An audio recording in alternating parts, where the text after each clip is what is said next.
Failure వచ్చిన ప్రొడ్యూసర్లు కూడా కృష్ణ గారు బాగానే చూసుకున్నారు. బట్ డబ్బుకి ఎలాంటి విలువ ఇచ్చేవాళ్ళు సార్ కృష్ణ గారు? డబ్బుకి ఆయన ఇదేం కాదండి, పిచ్చినారోడు కాదు. వాళ్ళ స్కూల్లో టీచర్కి కూడా హెల్ప్ చేశాడు ఆయన. డబ్బుకి అదేలేండి, మనం చెప్తున్నాం. లాస్ట్ కొంతమంది అంటారు డబ్బుకి అతి మంచితనం వల్ల కృష్ణ గారు ఎక్కువ ఇబ్బంది పడ్డారని చెప్పేసి, ఇండస్ట్రీలో ఉన్నటువంటి అతి మంచితనం అని చెప్పేసి అనేవాళ్ళు అప్పట్లో. ఇంకోటి సార్, అల్లూరి సీతారామరాజు రీమేక్ చేయాల్సి వస్తే ఇప్పుడున్న ఆర్టిస్టుల్లో ఎవరు చేస్తే బాగుంటుంది అనుకుంటున్నారు మీరు? ఇప్పుడున్న ఆర్టిస్టుల్లో ఆ గెటప్కి సూట్ అయ్యేవాళ్ళు రామచరణ్ అవ్వచ్చు. ఓకే. ఎందుకంటే మేము మహేష్ బాబు కూడా చేసాం చిన్నప్పుడు ఆ గెటప్. చేశారు కదా? ఏ సినిమా సార్ అది? అదే ముగ్గురు కొడుకులు అనుకుంటా.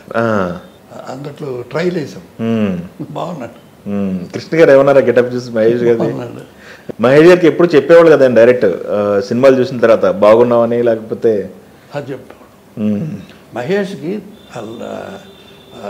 కృష్ణ గారి కంటే ఎక్కువ తాళ జ్ఞానం ఈజ్ ఉంది. ఓకే. నవ్వుకునేవాడు ఆయన చూసి. చైల్డ్ ఆర్టిస్ట్గా తీసుకురావాలనే ఆలోచన కృష్ణ గారిదేనా? ఓకే. సీతారామరాజులో పెద్ద అబ్బాయి యాక్ట్ చేశాడుగా, రమేష్ బాబు గారు. రమేష్ బాబు చిన్నప్పుడు సీతారామరాజు. అది అల్టిమేట్లీ అండి.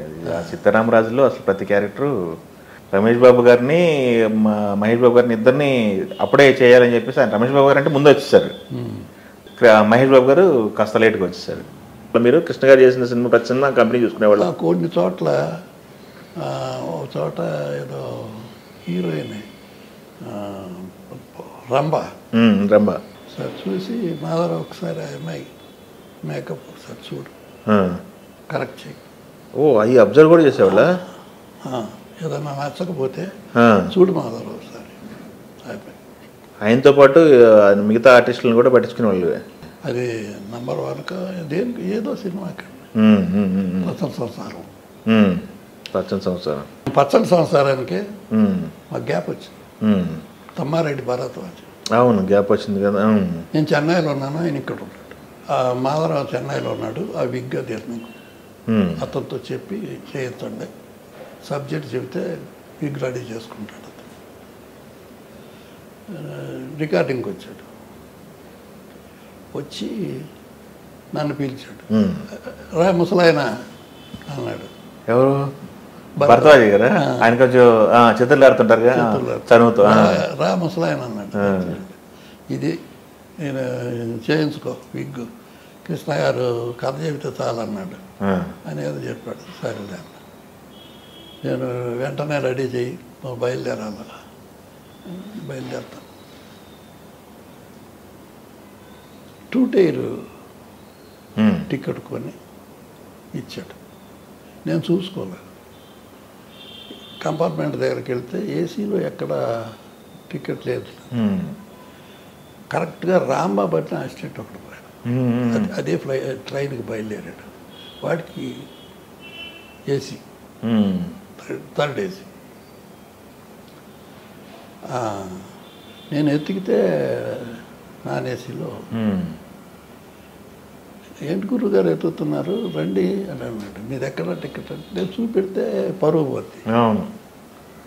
ఏం రాదురా, చెప్పండి సార్ పర్వాలేదు, నాకు ఎవరో ఇలా చేశారా, రండి నేను చూసుకుందాం అని తీసుకెళ్ళి ఈ విషయం కృష్ణ గారికి తెలిసింది. భరద్వాజకి ఇచ్చాడు.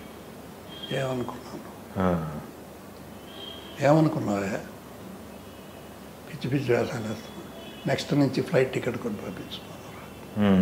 ఇంత లెఫ్ట్ అండ్ రైట్. కోపం వస్తుందండి గట్టిగా కృష్ణ గారికి. అదే నన్ను మాట అంటే ఒక నంబర్ 1కే సినిమా డబ్బులు ఇచ్చారా, అయిపోయింది, ఫుల్ అమౌంట్ ఇచ్చారా, ఇంకా మనకి ఇంత రావాలంటే ఏమయ్యా నువ్వు చెప్పొచ్చుగా. మన థియేటర్లో రిలీజ్ అయిన సినిమా ఇట్టు చెప్పు. బంగారే థియేటర్ ఫోన్ చేసి మాధవరావుకి ఎంత ఇవ్వాలంట, ముందు ఆ అమౌంట్ పంపిస్తాను. ఓకే. అసలు సొంత మనిషిలాగా చూసుకునేవాడు. వాళ్ళ ఫ్యామిలీ ఒక మెంబర్. అంతేగా. ఎందుకంటే ఒక విషయం 50 సంవత్సరాలు ఒక మనిషిని నమ్ముకొని మీరు ఉన్నారంటే ఆయన ఎలా చూసుకుంటారు మిమ్మల్ని అనేది ఇద్దరు బాండింగ్ అలా ఉంది. అయితే ఇది పైగా నేను మేకప్ మ్యాన్, ఆయన ఆర్టిస్ట్ కాదు, స్నేహితులు. అదే ఫ్రెండ్స్. అదే ఫ్రెండ్స్.